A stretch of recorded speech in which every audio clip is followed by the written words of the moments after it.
Thank you very much. Thank you.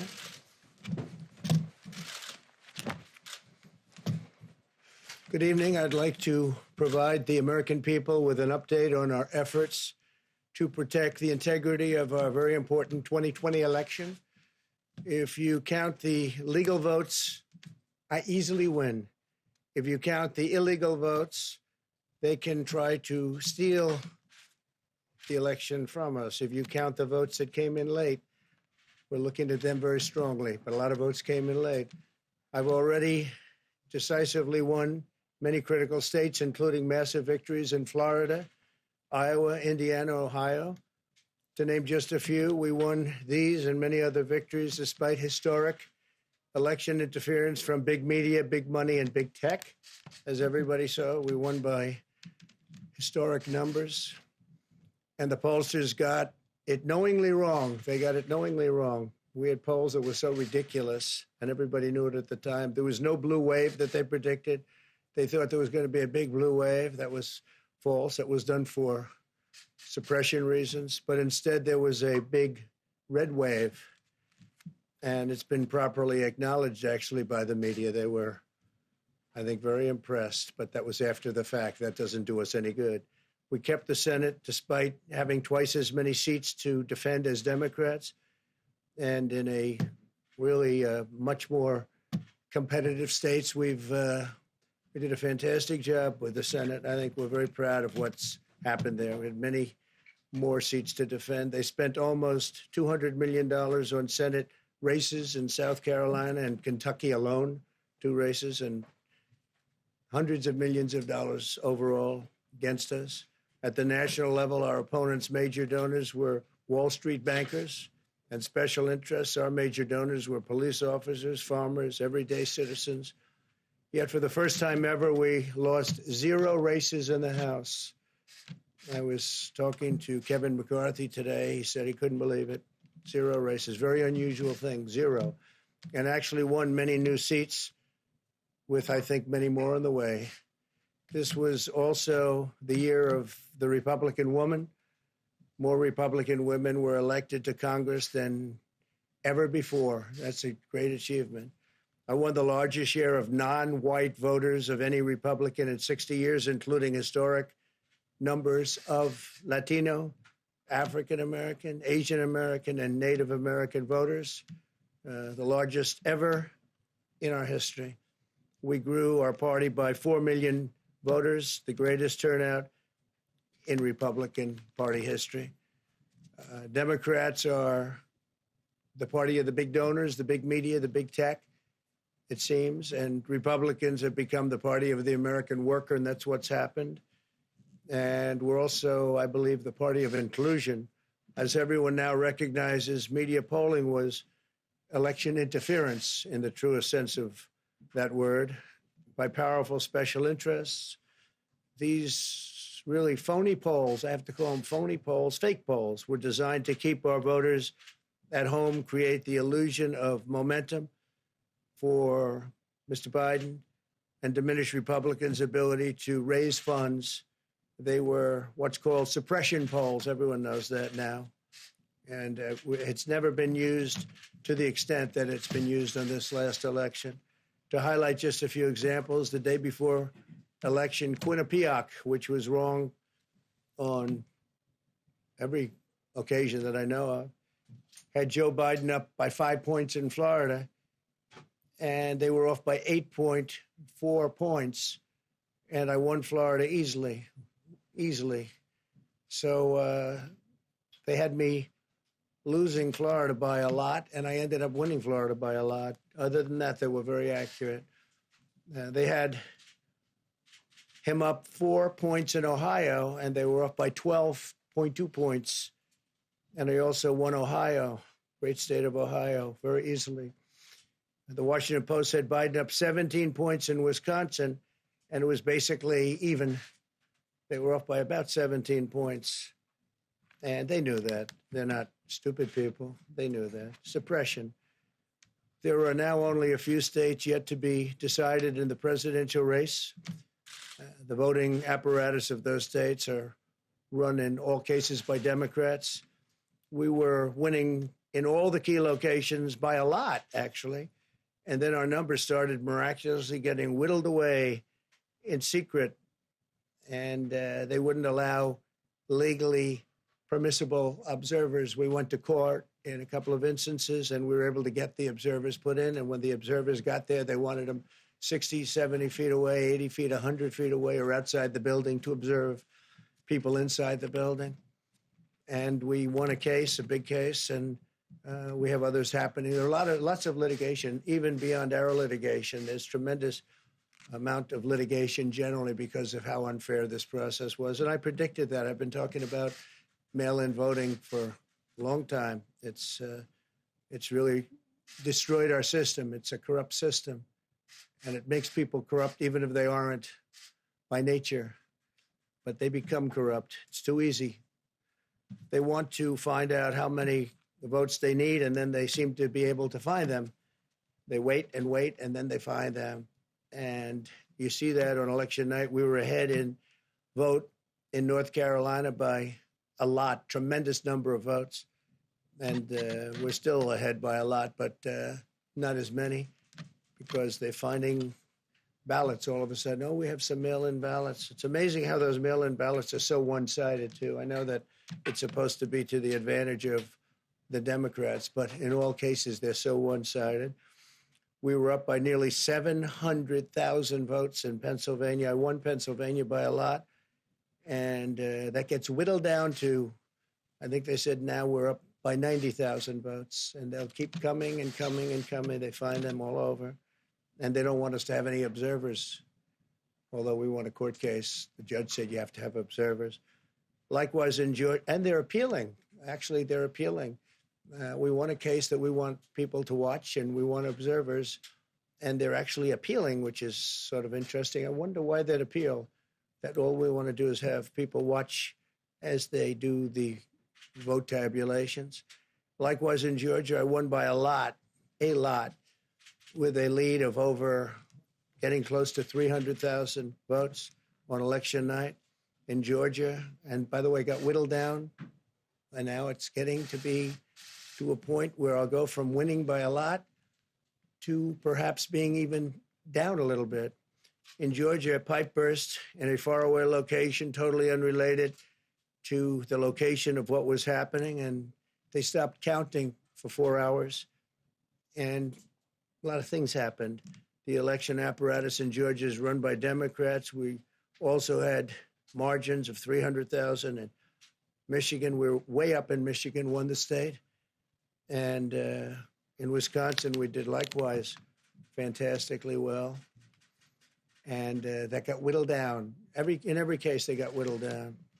Today, we're on track to win Arizona. We only need to carry, I guess, 55% of the remaining vote, 55% margins. And that's a margin that we've significantly exceeded. So we'll see what happens with that. But we're on track to do okay in Arizona. Our goal is to defend the integrity of the election. We'll not allow the corruption to steal such an important election, or any election for that matter.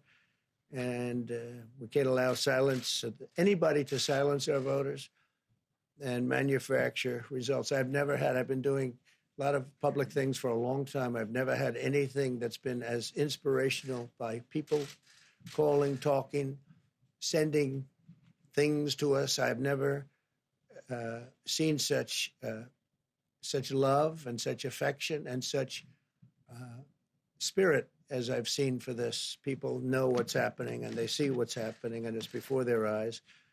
And there are many instances which will be reported very shortly. There's tremendous litigation going on, and this is a case where they're trying to steal an election. They're trying to rig an election, and we can't let that happen. Detroit and Philadelphia, known as two of the most corrupt political places anywhere in our country, easily cannot be responsible for engineering the outcome of a presidential race, a very important presidential race. In Pennsylvania, Democrats have gone to the state Supreme Court to try and ban our election observers, and very strongly. Now, we won the case, but they're going forward. They don't want anybody in there. They don't want anybody watching them as they count the ballots. And I can't imagine why. There's absolutely no legitimate reason why they would not want to have people watching this process, because if it's straight, they should be proud of it. Instead, they're trying, obviously, to commit fraud. There's no question about that. In Philadelphia, observers have been kept far away, very far away, so far that people are using binoculars to try and see. And there's been tremendous problems caused. They put paper on all of the windows so you can't see in, and the people that are banned are very unhappy and become somewhat violent. The 11th Circuit ruled that in Georgia, the votes have been in by Election Day, that they should be in by Election Day, and they weren't. Votes are coming in after Election Day. And they had a ruling already that you have to have the votes in by Election Day. To the best of my knowledge, votes should be in by Election Day. And they didn't do that. Democrat officials never believed they could win this election honestly. I really believe that. That's why they did the mail-in ballots, where there's tremendous corruption and fraud going on. That's why they mailed out tens of millions of unsolicited ballots without any verification measures whatsoever. And I've told everybody that these things would happen because I've seen it happen. I watched a lot of different elections before they decided to go with this big, massive election with tens of millions of ballots going out to everybody, in many cases totally unsolicited. This was unprecedented in American history. This was by design, despite years of claiming to care about the election security.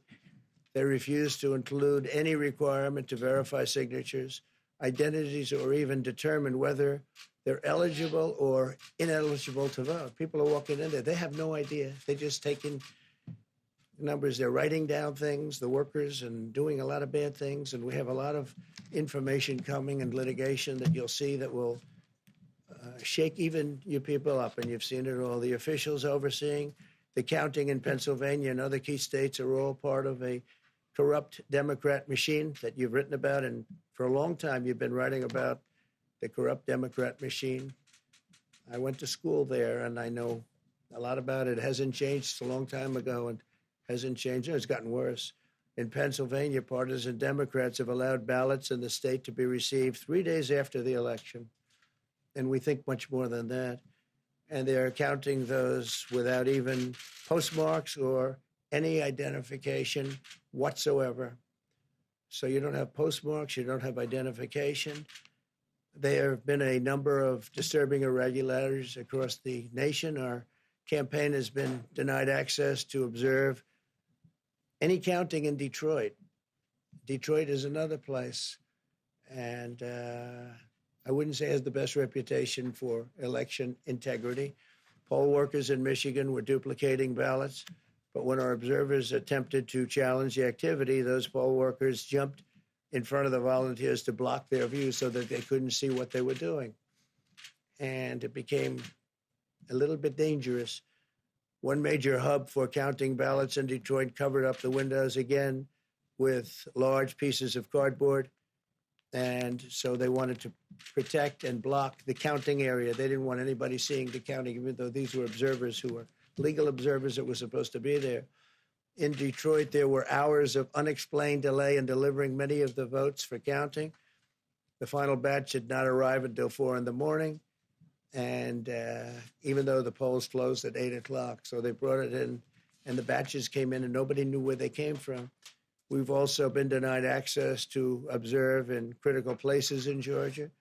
In multiple swing states, counting was halted for hours and hours on election night, with results withheld from major Democrat-run locations only to appear later. And they suddenly appeared, and they all had the name Biden on them, or just about all. I think almost all. They all had the name Biden on them, which is a little strange. I challenge Joe and every Democrat to clarify that they only want legal votes, because they talk about votes, and I think they should use the word legal votes. We want every legal vote counted, and I want every legal vote counted. We want openness and transparency, no secret count rooms, no mystery ballots, no illegal votes being cast after Election Day.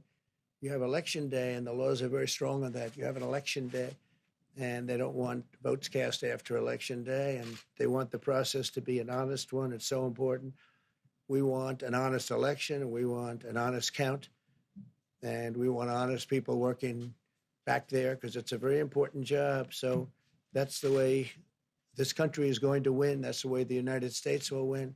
And we think we will win the election very easily. We think there's going to be a lot of litigation because we have so much evidence, so much proof, and it's going to end up perhaps at the highest court in the land. We'll see.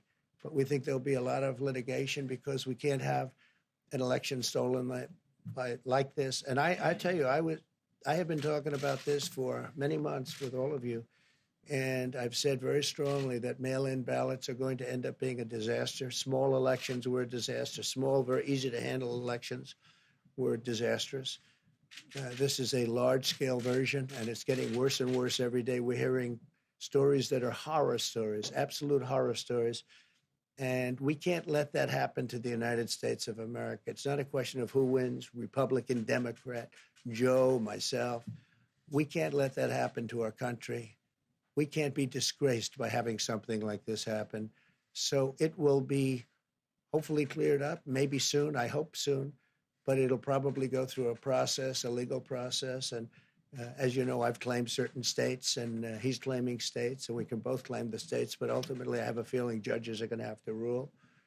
But there's been a lot of shenanigans, and we can't stand for that in our country. Thank you very much.